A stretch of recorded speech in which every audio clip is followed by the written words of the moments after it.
We've got a lot to do here today. A couple of questions from the C Spire text line. Is it more helpful to report on the app? Is the app smart enough to know the location of the harvest when the report comes in, gives you exact location so y'all can know where the most turkeys are actually being harvested? No, the app does ask for a county, and that is as specific as it gets. So no, it's not tracking your literal location or anything like that. But it is important for us to know the county, and that's really why we're doing the harvest reporting. So it's one of the main reasons, at least, why, so we can get county-specific data that we can track through time, so we can have a better idea of how turkeys are doing, in a given part of the state. We kind of have a general estimate of harvest at the statewide scale, but we don't really have anything at the local level. Major Reed, I saw the Warren County Board of Supervisors basically mandatory evacuation of Eagle Lake. Mm-hmm. Floodwaters really giving us a lot of issues. What about turkey hunting? Any areas closed with flooding? Yeah, you just need to pay attention to those closures that we have listed on the website. They are obviously, you can't access anything really that's over there in the South Delta area right now. Anyway, Panther, I think, is closed. We talked about. Sunflower, Twin Oaks. But I don't know that some of those areas opened up right now anyway. All three of those were April 1st openers anyway. Okay. And then the people at Eagle Lake, we're just helping monitor that situation with the county administrators over there. And I think they made mention the other night that, the mandatory evacuation, if people fail to leave, which, they obviously will do what they want to do, and then they turn around and need somebody to come rescue them, it may take some time for us to get there, or whoever is coming to rescue them. If they can get to you. Right, if we can even get to you at that point. So just be mindful of that. All right. Parts of Pascagoula, River, WMA, and Ward Bayou, kind of different part of the state, but down there they have some automatic closures based on river gauges and such as that. Any private land closure for flooding because of turkeys? No, and that is, we've actually been getting that question fairly frequently over the last week or so, because a lot of people remember back to deer season when we did have some private land closures. Right. The difference there is the statute that sets the automatic closure during deer season essentially has a sunset date on it. It's February 1st. February 1st. So after February 1st, that law is not in effect, and right. so it doesn't pertain to now. So there's not an automatic closure, and so we generally with private land turkey hunting, kind of let those clubs and properties up and down the Mississippi sort of regulate themselves. Yeah. So no, that's a long answer to say no private land closures. All right, there you go. All right, public opportunities where you can take youth to hunt real quick. Yep, so if you're wanting to get out this week and take a youth and don't have a place or don't have a club, most all of our wildlife management areas will allow youth hunting right now. So a number of our areas, some of our better turkey hunting areas, are draw only the first 2 weeks during the regular season. So starting March 15th, you're going to have to be drawn on some of those areas. But for the most part, that does not pertain to the youth season. So youth is usually open. So any of your favorite WMAs, you can go. I would mention that we've said it on the show a couple of times. There's a subset of WMAs that are getting a later opener this year. Mason Creek, Little Biloxi, Malmason, Marion County, and Choctaw WMAs will not open until April the 1st. So be advised of that. They do have a youth season that will be the last Saturday and Sunday in March. So March the 30th and 31st, I think, is the dates on those. And that'll actually work out probably a good bit better for youth, because by that point, goblin activity will really, really be high. So if you go youth hunting on those dates, you'll have some really good opportunity. Open public land, most of the other types of public, we usually have people confused about what does that mean, what does open public land mean. For the most part, we're talking about your national forest, your Corps of Engineer properties, those sorts of places are all considered open public land and would be open for youth hunting. That terminology is something that confuses folks every year. All righty, Russ Walsh is here with us. He's the Wildlife Bureau Director, and he is the one who's been in the middle of all this since the beginning, and a little over, what are we closing in on a year for since the first case of chronic wasting disease? I remember when I saw the tweet, I got a pit in my stomach that day. I did as well. Yes, we are just a little over a year now into our response efforts. CWD efforts are wrapped up for the years. You guys obviously exceeded sampling efforts. Can't say enough to the Mississippi sportsmen for doing what y'all asked them to do. That's exactly right. Going into this season, we really did not have a good idea of what kind of response we would get from hunters. Our goal was 5,000 samples, and so we had town hall meetings. We obviously used social media. We had it posted just about everywhere that we could. We set up freezers around the state. We had check-in stations available. We sent letters and met with DMAP clubs. So we feel like from the media side of things, we promoted it as much as we possibly could, but we still didn't really have a good idea of what kind of response we would get because it was left up to the hunters. But as of today, we are over 7,400 samples since October the 1st of 2018. So about 6 months, we've collected over 7,400 samples. Now, mind you, in the last 17 years of monitoring for chronic wasting disease, the most samples we ever collected was, I think, maybe 1,500. So we have far surpassed anything that we've ever done. And the hunters are certainly the heroes of this season. They stepped up to the plate. They turned in samples in a very big way. And so I've done several public presentations of late, JT, and I make a concerted effort to and a point to thank the hunters for coming out this season and engaging in this very important conservation issue and submitting those samples. Well, it is important because hunting is important. Not only is it important to our heritage, not only is it important to people who supplement their diets with this. There's a lot of people that they put up food for the year by deer hunting. And there's a lot of people that live like that. The old country boy can't survive kind of mentality there, Right. But it's also a huge economic driver for the state as well. And then when we talk about CWD or anything else that could come in here that could take away from that, obviously it concerns a lot of people. And I think, we all know you're going to have certain groups that aren't going to do anything you ask, whether it's follow the law or to do something like this. We get that. I understand that. But I think it just shows what we know about Mississippi citizens. They care. They care about their state. They care about this resource, and the majority of them are taking heed and listening and trying to do everything they can do to give y'all the opportunity to try to learn more about this because it's not going away.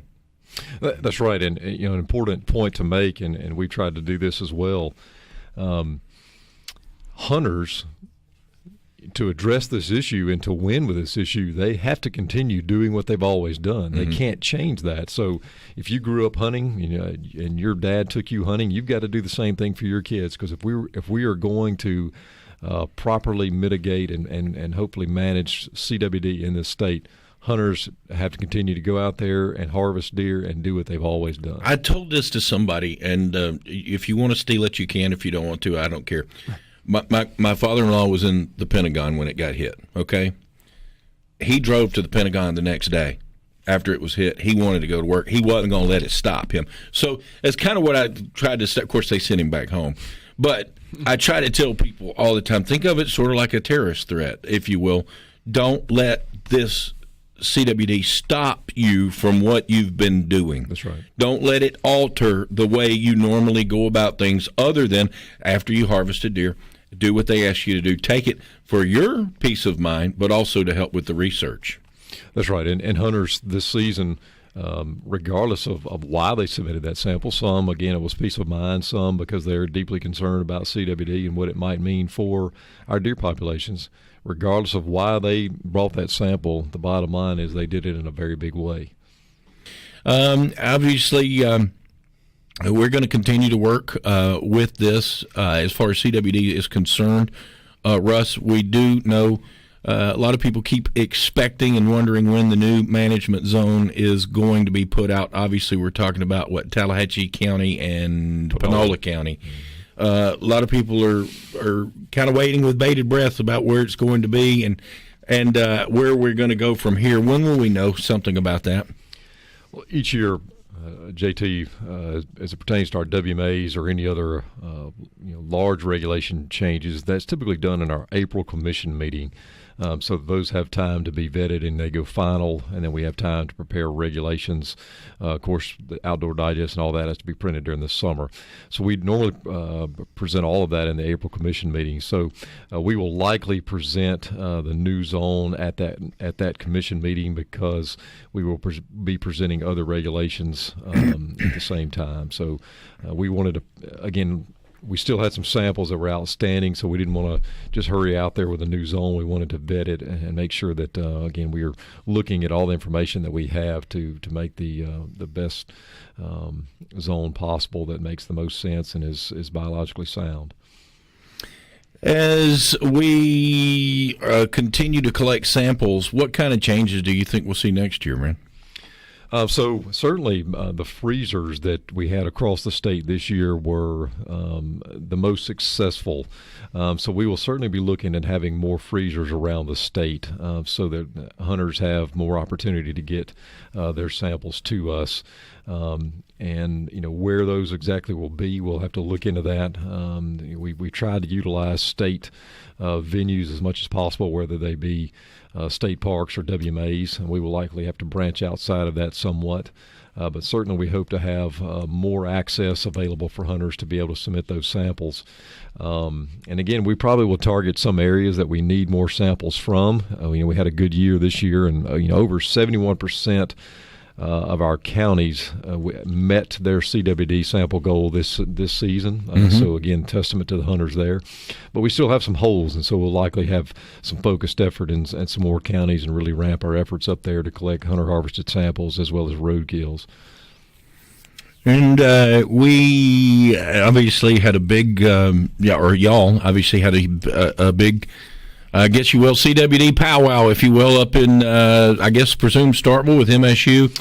I know I saw Chairman Bounds of the Mississippi House Representatives Wildlife Committee had tweeted out about that there was a meeting between the department, I guess the university, legislative leaders, things like that.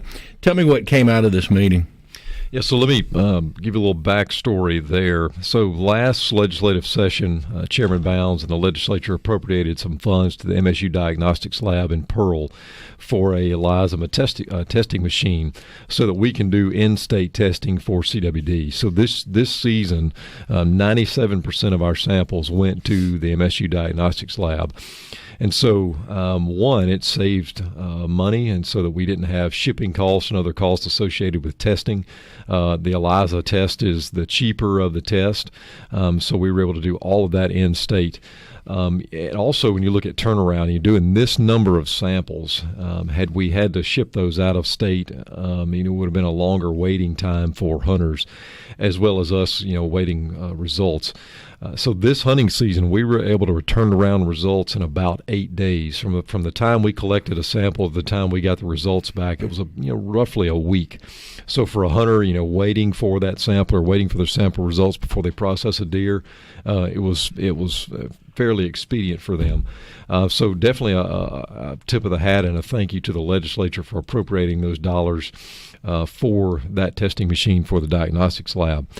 So this meeting was one, again, with Chairman Bounds as well as representatives from MSU as well as our agency. And so there was discussions about, funding for CWD. There was discussions about, the testing process for this season. There were discussions about, going forward as far as research and things that are needed there. So it was really more of a kind of a broad tabletop discussion about where we are, what is the state of the state, and then what are some of the things that we need going forward. So there will likely be more discussions. And again, I'm thankful to Chairman Bounds for his leadership on this. He recognizes the importance of CWD, and certainly working with those in the legislature to discuss the future of CWD and funding needs. I think. And I continue to read articles and to see things and do some different things like this that we continue to see. Obviously, I know we had the stories a while back, and I don't want to get into it because I still don't know exactly what that whole deal was with that LSU researcher. He was scheduled to be on us a couple of weeks ago and then abruptly resigned from the university. So I don't want to get into his study or anything like that. But what I do want to say is I want people to understand that the department is doing everything that y'all can possibly do, and you're doing it by learning from other states who have been dealing with this and taking these other states and going with them and modifying and making it better for Mississippi. So it's I think that's the key that I wanted to get across to everybody is that what you've been doing, Russ, I mean, really with the convoys, just trying to tell people, look, let's keep doing what we're doing, but let's do this just to help, and we'll learn as far as the testing, and we're talking about that. So I really feel like between the sample numbers, just people I've been talking to, and I know you're always going to have a fringe that's going to have their own little thing, but the majority of the people of Mississippi have taken this seriously and have taken the heed to do what they need to do to help the department as well as to help us as the consumers out there. Yeah, I mean, if you look at what we have done and what other states are doing, all of that is based off of decades worth of research that's been done on prion diseases and CWD. And we're having a meeting with 3 other states at the end of this month to discuss CWD management going forward, and we'll likely have a larger summit and later on in the summer with some other states.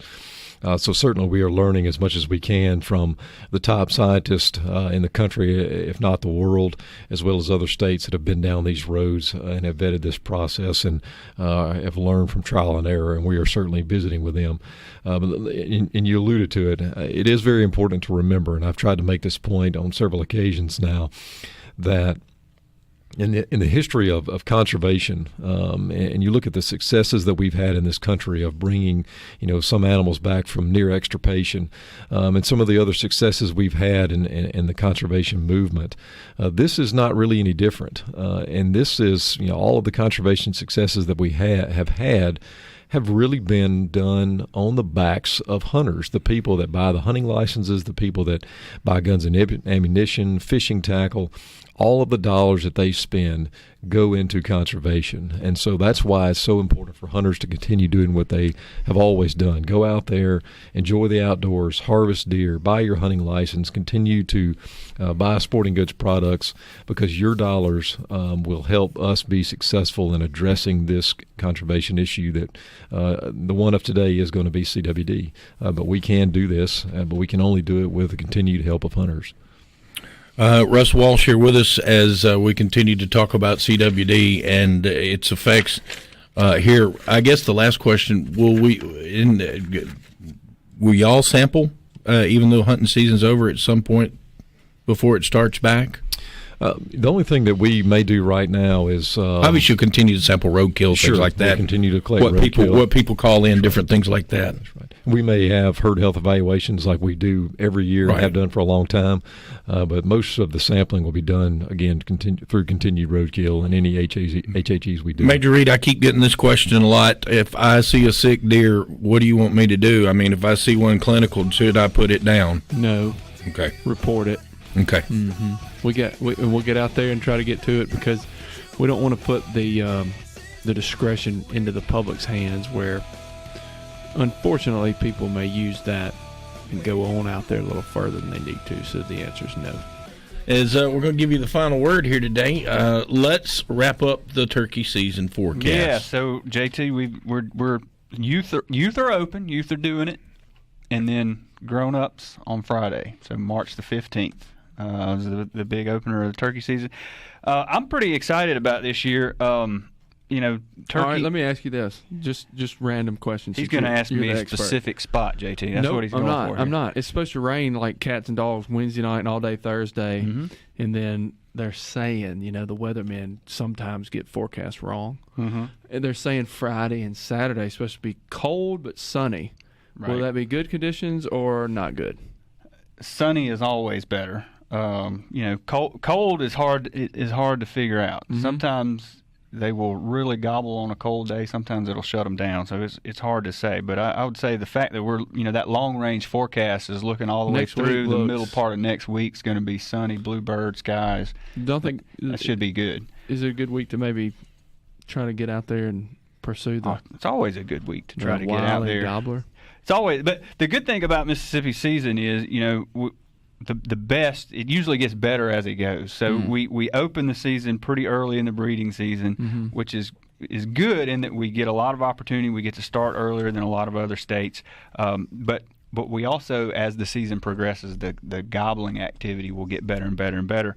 And that usually, depending on where you're at in the state, usually going to peak the week or so either side of April the 1st is usually going to be where it's at. But forecast-wise, JT, I'm really excited about this year. There's been a lot of bad news kind of in the turkey population across the state over the last decade or so, and I really think we're kind of at the end of, hopefully, we're at the end of it, or at least kind of light at the end of the tunnel. We had a great hatch last summer across really the entirety of the lower 2/3 of the state. So almost everybody in those areas should see more turkeys this year, even if it doesn't actually increase harvest. It's at least given us a lot of hope for next year. And I'm hearing that up and down the Mississippi River. Their numbers are way up. Way down south in the Piney Woods that has struggled since Katrina, they're seeing a boost. So that's all really good. The north end of the state, kind of the same thing, but a year ahead. So they actually had a pretty good hatch the last couple of years, or prior to last summer. So they should really be a hot spot this year. So almost no matter where you're at in Mississippi, things are looking up, either for this year or for the next couple. If it'll ever stop raining. Yeah. That's the question. I can't do anything about that, JT. Well, it looks like we got more rain coming. Hopefully he's going to get out of here by this afternoon, but as Major Reed said, it looks like Wednesday and Thursday. Here we go again. Not severe weather, but lots and lots of rain. And gosh, it's been wet, man. It just continues to go. Going to be cooler this weekend, though. A little bit cooler than it was this last weekend. But, hey, it'll come around. It'll be here before you know it. More and more spring-like. It'll get As here. it does, the turkeys will gobble. It's great. Crabs This is a will great time of the start year. biting. It's a great time of the year. The grass will start growing. You got plenty of stuff to do on the weekends. All right. Once again, tell people again about the Harvest Reporting app and make sure they completely understand. Right. We got about a minute left. Okay. All hunters have to report their turkey harvest this year by 10 p.m. on the day you harvest. That is law. That is the law. This is not a voluntary system. It is the law. We highly recommend, if you have a smartphone, if you got an iPhone or Android phone, whatever you have, take advantage of the app. It's the easiest, most efficient way to do it. You download the MDWFP Hunt Fish app. There's a game check feature within that. If you harvest a turkey, you log it right then and there in the field. You don't have to have cell coverage to do that if you've already registered a profile. And if you're not going to do that, you need to go on our website and get one of our what we're calling our harvest record form, the paper form you carry with you, free of charge. Yeah, Doesn't that's cost there anything. on the under the additional information tab. True. Yeah. That is true. So go to mdwp.com/game check. All of that stuff is there. And you can even call the 1-800-BE-SMART number if you want to report that way. And I'll plug, we got Chip Ward in the studio. He's usually quiet sitting over here, but he's here. He actually made a really great tutorial video that he posted on there last week that goes through the app, explains how to use it, and even explains, if one of the questions, if you want to add a youth in, how to do that. So I would advise everybody to come check that out. Chip's the man. All right, there you go. All right, guys, appreciate it very much. Good luck this weekend, and maybe you come back with a turkey picture for us, huh? Yeah. On Monday? Hope so. We still got Hey, next Monday we're going to have a guest in studio, wait. JT. Is it secret? A little secret. It's a little celebrity turkey caller. Going Gonna show us how to do it. He can call even without a turkey call. Yeah. He don't even need a turkey Some people call. say he is a turkey. Well, I've sat there and watched him call. I've sat there and watched him and witnessed him do it without a turkey call in his mouth. It's pretty amazing. I'm looking forward to it. And I'll go ahead and let the secret out. Preston Pittman's going to join us, and that'll be a lot of fun. He is a hoot. And he'll be here to do some turkey calling for us, and that'll be coming up next Monday for more Mississippi Outdoors Radio.